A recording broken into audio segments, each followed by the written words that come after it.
Hi everybody, my name's Melinda Gallant and I want to welcome you to another Cape Conversations. Oh my gosh, I've got a great guy who's running for office for our district as state rep. He is terrific, he's young, he's enthusiastic, he's very knowledgeable, and you wouldn't believe all the experience he has in life. Very, very interesting young man. So come along, let's have another Cape Conversations.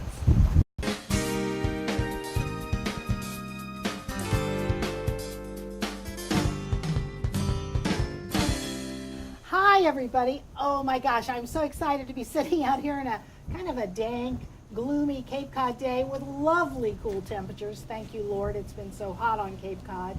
But I am sitting here with one of our constituents here on Cape Cod, right from Sandwich, Mass, who is running for state rep. His name is Jack Stanton.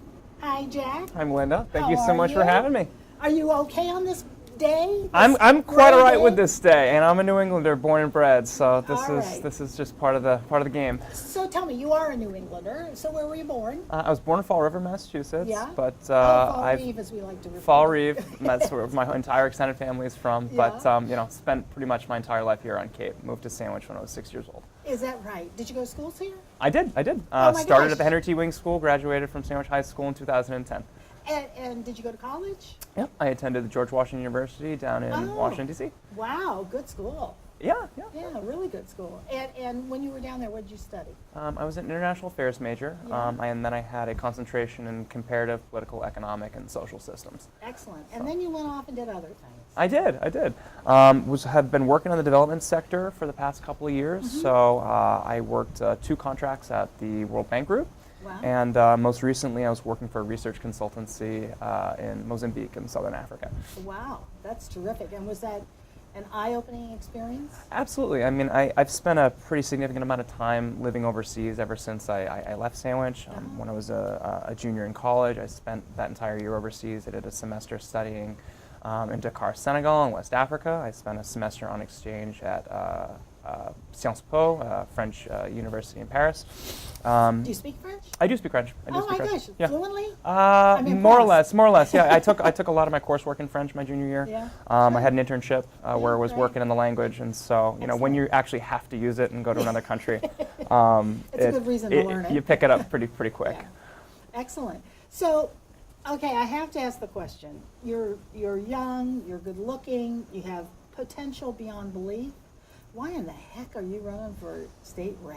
Why do you want to do that? I get that a lot. I mean, I was very, very content kind of in my chosen career path. Mm-hmm. I had always wanted to kind of go out and experience the world. I grew up in a small town, but having my dad work as a merchant mariner growing up, he would go to many different countries and Wait would a always minute. come. Go back. Your dad was a merchant marine guy? Yeah, he was a Mass Maritime grad. He shipped out on merchant ships for many years. For like 6 months and then back?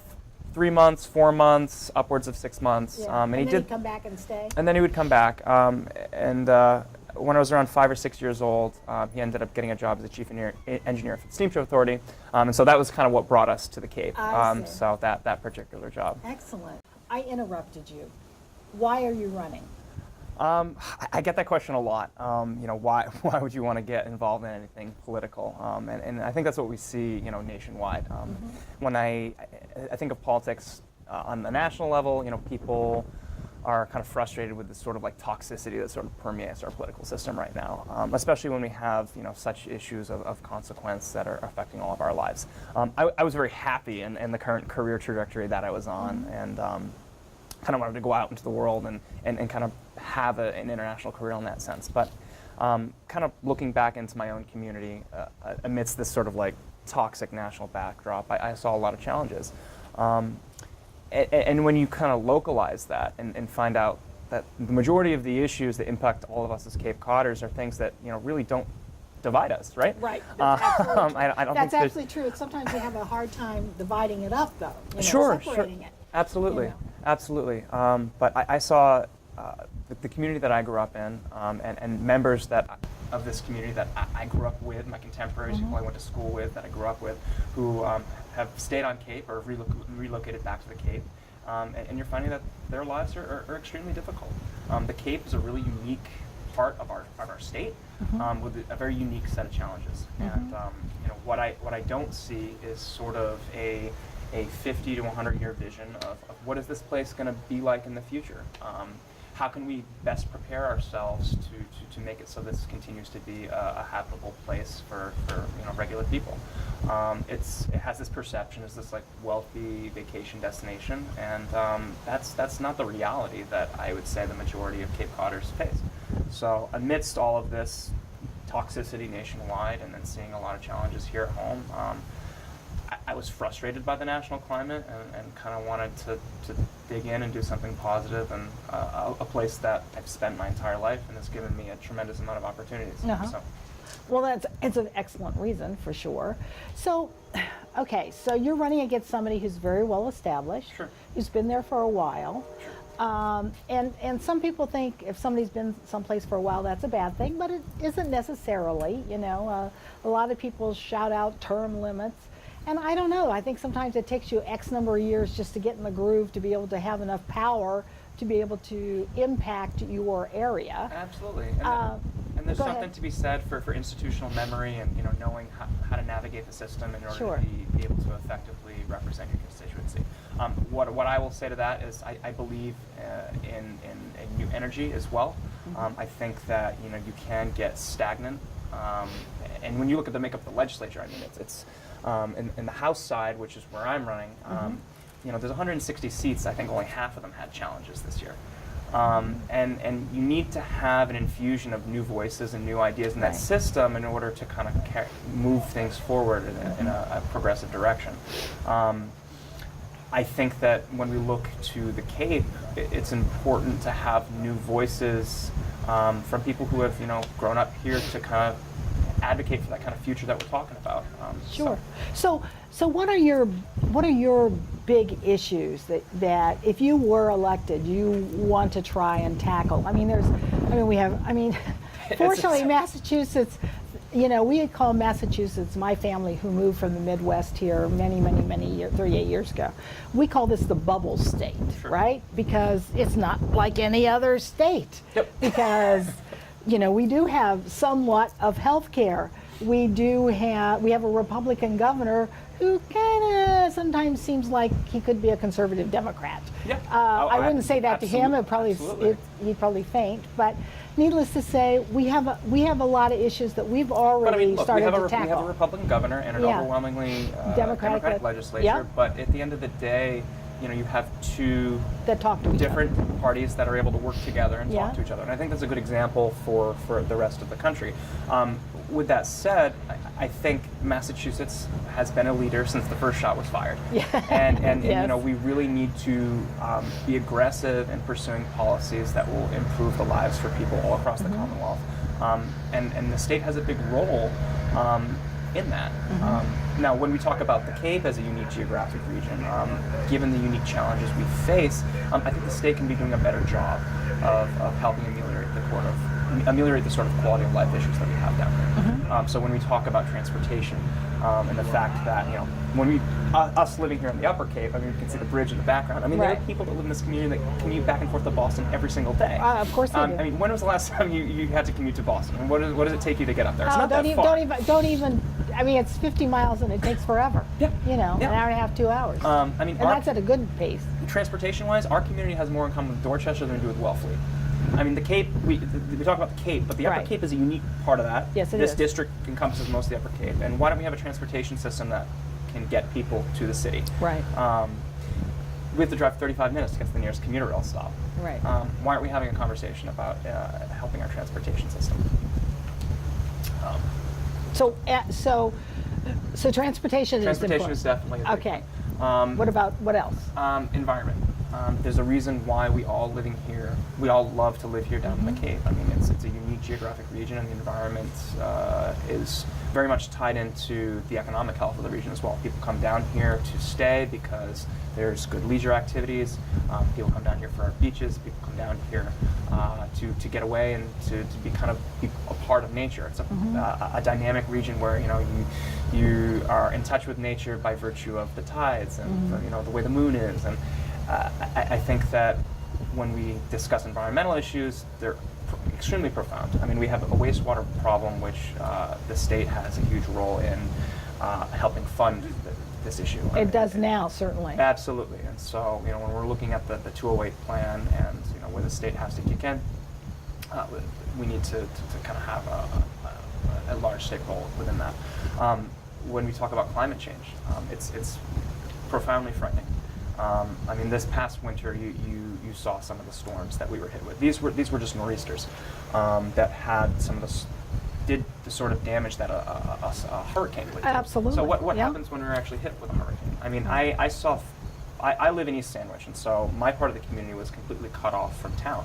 Because the water went over when the storm road. surge came up. I mean, if we needed emergency services to access someone's home in the event that there was an accident or a medical emergency, Right. they would not have been able to get there because there were parts of 6A that were 6 feet underwater. Yeah.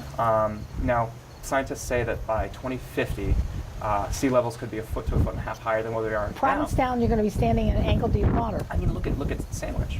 I know. Look at Sandwich. I mean, the majority of And the Pyramid Split, there may not be. I mean, I understand it's not in your area, but at the Pyramid Split, where you go down and it's Pyramid, and the water comes over the road on a regular basis. Mm-hmm. It could all be sitting separately from Truro, Wellfleet could all be sitting separately from us. Absolutely. But what is the impact on us when that happens? I mean, Sandwich. I mean, we look at Town Neck, for example, on parts of the village, Right. Which do lie in a flood zone. I mean, the way the town is zoned, which was done in the 1980s, Right. It's not particularly zoned for a lot of new business to come in. Right. And so a lot of our tax base lies in that flood zone. Absolutely, What does that yes. do to the municipality when some of those properties end up Sure. getting affected by these floodwaters? Sure. We need to be looking what we can do to help shore up our infrastructure now, which is cheaper to do now, to invest the money now, than to deal Right. with the sort of future scenario where we are not getting the tax revenue from these properties that are going to be flooded. So it's kind of scary to think about, but there are things we can be doing now to help mitigate this situation. And part of that starts with doing a risk assessment and identifying areas where we can actually do some targeted interventions to help deal with potential rising floodwaters. So, you also are currently working part-time on a lobster boat, is that correct? Or I am. a fishing boat? I am, yeah. Is it a fishing boat or a lobster boat? It's a lobster boat. I mean, Okay. It's technically a fishing boat, but yeah, it's an offshore lobster boat right Okay. out of the boat basin here Right. in Sandwich. So you're part-time doing that, right? Yeah, I was full-time through the spring. Yeah. And then, I wanted to be able to So what have you continue learned from those campaigning. fishermen? Well, first of all, I bet you some are conservative. There, very much so. Very Yeah, much so. I would think so. But Working guys. you talk to a fisherman, and there are no people who want to help conserve the environment more than a fisherman. Right. Because it's something that their livelihood depends on. So when we talk about that sort of blue economy, Yeah. and kind of mapping out the Cape and the south coast of Massachusetts Right. Economic future, it's very much tied to the ocean.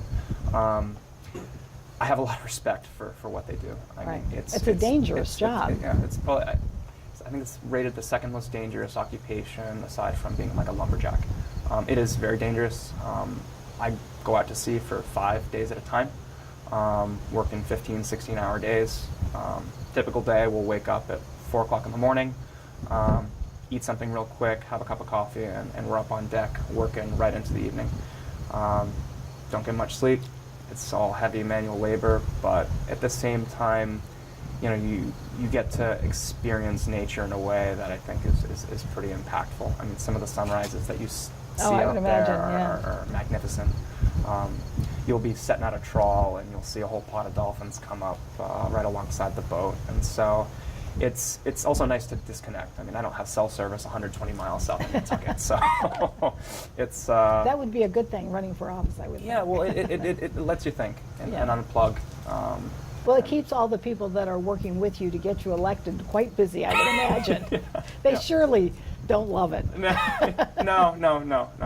Absolutely. But it's been challenging, kind of Yeah. having that balance of campaigning and then working in an occupation such as that. But again, it's given me a profound amount of respect for these guys, and for an industry that has been, the backbone of the Cape economy since people first came here in the 1600s.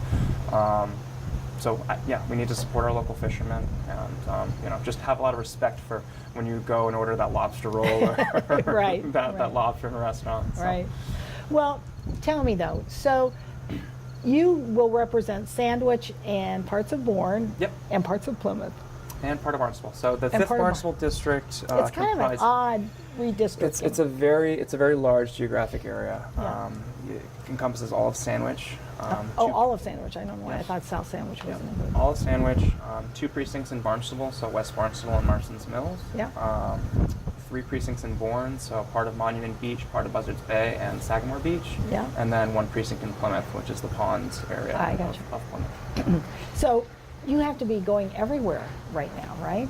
So, Absolutely. so what are your? I know you just had an event here in Sandwich I did. last week, right? Thursday, was it? Yep, Thursday evening. Good. And was it well attended? I hope. Yeah, we had a great turnout. I had well over 50 people turn out. Excellent. It was a Jazz in the Garden event where I had one of my friends from high school, Jessica Curran. Who's fabulous. Oh, I interviewed her. She extremely- is so lovely. She's terrific. Extremely talented Yeah, jazz she sure is. vocalist. She's going to go somewhere. Who also spent a lot of time overseas and has kind of Yeah. taken what she learned Yep. and is engaging locally. Scandinavia, right? Yeah, she went to the Royal Academy of That's Music it. in Stockholm. Stockholm, that was it. So we had a really lovely evening that's great. at a home which goes back 4 generations in Sandwich. So is the Ponds area of Plymouth different than the town of Sandwich? It is a little bit different. It's very rural if you kind of go up there, and then you have it's sort of an L-shaped precinct, reverse L. So you've got an area that kind of abuts Buttermilk Bay, Oh. and then you have a sort of more rural area in the ponds off of Route 3. And are there concerns different than the concerns of people who live here? A little bit. I mean, it's such a small precinct, and you have a lot of it that's kind of connected in that Buzzards Bay, Wareham type of area.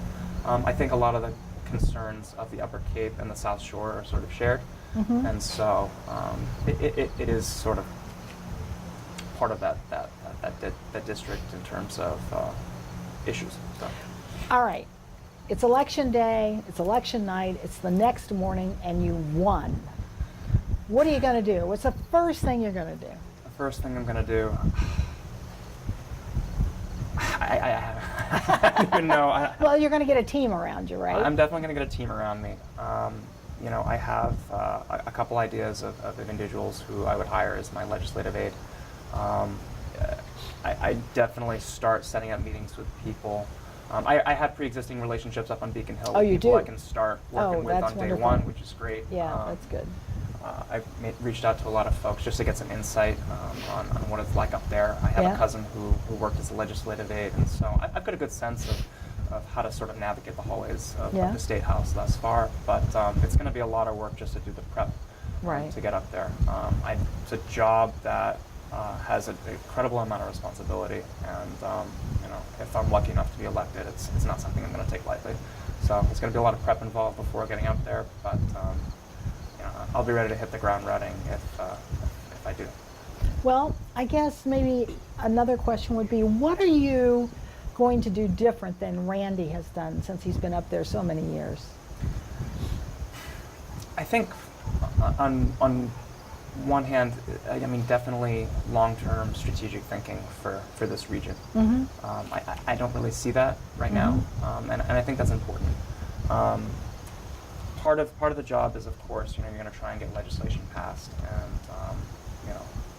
that is one of your primary objectives for being up there. Sure. But I think as a state representative, there is an advocacy piece as well. Sure. And so, I'm not going to go up there and be able to change everything overnight. I'm one person, and one person who, the plurality of that 42,000 people that live in the district are giving, the opportunity to advocate on their behalf. And so there's an advocacy piece. I can't go up there and change everything instantly, but I can start conversations that need to be had. When we're talking about transportation, when we're talking about more targeted state resources down here to help shore up our infrastructure, or resiliency efforts in the face of climate change.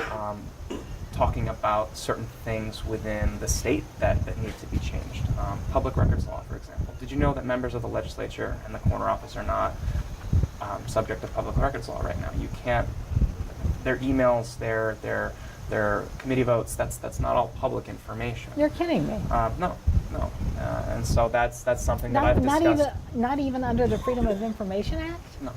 Really? No. That's kind of and interesting. it's kind of designed that way because they Well, of course it's would designed prefer- that way. They don't want prefer to anybody keep to know what people they're in the doing. dark. And that's just not the type of No, government that I yeah. believe in. Yeah. That's not something that's going to change overnight, but I have a voice, and I plan to use it if I'm elected to kind of speak truth to power with issues like that. Right. So, And not many people are doing that today. No. They really aren't. They really aren't. I mean, this seat. It doesn't belong to someone. It's a public trust. Every election should be a competition, and I think that if people are putting their trust in someone to advocate on their behalf, you have an obligation to speak truth to power and what's right for them. So you mentioned infrastructure. There's a big talk now, and I happen to sit on the Cape Cod Chamber Board of Directors, and I sit on the Big Fix committee, which is about getting 2 new bridges. Sure.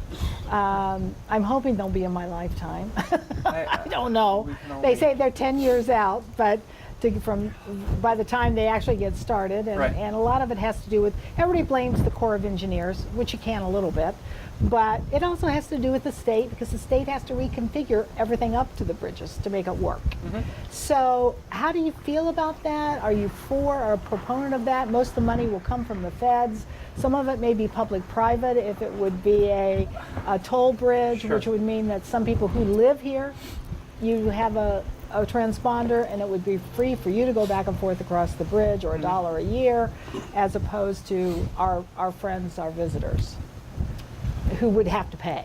Yeah, definitely feel very strongly on the bridge issue. I mean, I've got it, as part of my logo actually is a sort of image of one of the canal bridges. Right. I get frustrated that it gets talked about every year around election season, and then it just kind of disappears Right. from everybody's collective consciousness. We've been talking about it for 2 years at the chamber. Well, Yeah. longer than that, but I've been on this committee for But 2 years. every 2 years, right before the election, we always talk about the canal bridges, and Right. then somehow it just disappears. And so I think that, as the representative of this district, you need to kind of put that up Sure. to the forefront. I mean, Sure. as a state rep, you're not necessarily going to, it's going to be, these are federal structures. They are. It's the federal government's job to replace these bridges.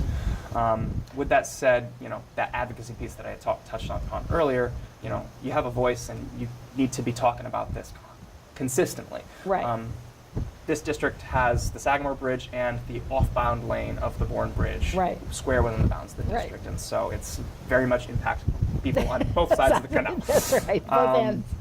I'm hoping that after the midterm elections, we can talk about a big infrastructure package at the federal level. I know that there was a bill introduced recently by Senator Warren and Yes. Senator Markey, Yeah.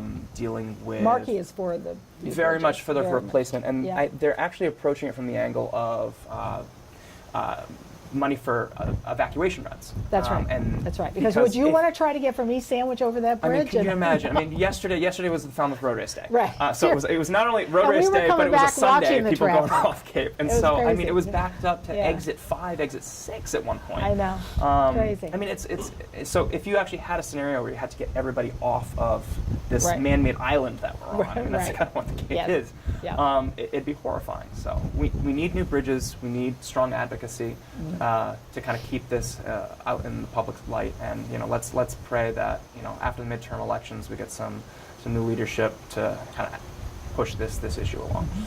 Okay, so I'm going to ask you one last question. Sure. I'm an arts and culture person. I'm an advocate for arts and culture. And Massachusetts Cultural Council, I don't think that's the exact name, they're always begging for money. And there's always something more important, so they say. And kids learn better if they have a little culture in their lives. They're more apt to be open-minded to other folks and other, other types of other places in the world, as opposed to somebody who just, is always this way. not just because of books, but just because they never have anything else in their lives. Sure. So it all makes a great difference. So how do you feel about arts and culture for this area? I mean, it's And getting money extremely- for it. It's extremely important. I had a conversation with a local artist in Katomet last night. And she's a lifelong Cape Codder. She talked about moving back here after she had finished college, helping renovate a local studio, and had other artists who start to come in to rent space in the studio. She ended up buying the building and now runs this local studio out in Katomet. It was a really interesting story because she was talking about the importance of arts and culture for the region, not only from a societal perspective. I mean, it's extremely important in education in terms of teaching people to use different parts of their brain, but also with our tied in with our local economy, right? I mean, people come here from all around the country to be able to enjoy the natural beauty of the region, enjoy some leisure time. But when families come here, what are they asked to do? Where are the local galleries? What are some local cultural events we can go to, whether it's a play or a local performance? So all of those sort of cultural aspects are really important from an economic perspective. It's what people do when they come down here. They want to have leisure activities. But I think also, just as a society, we need to, recognize the importance of the arts and kind of bringing community together. I mean, I'll give you a little statistic. Sure. For every dollar spent in the arts, whether it's for a painting or for a play ticket or going to see a concert, you get $7 back into the economy. $7 back into the economy. Absolutely. Multiply that by the hundreds of thousands of people who come here and take a percentage of those people who go to these things.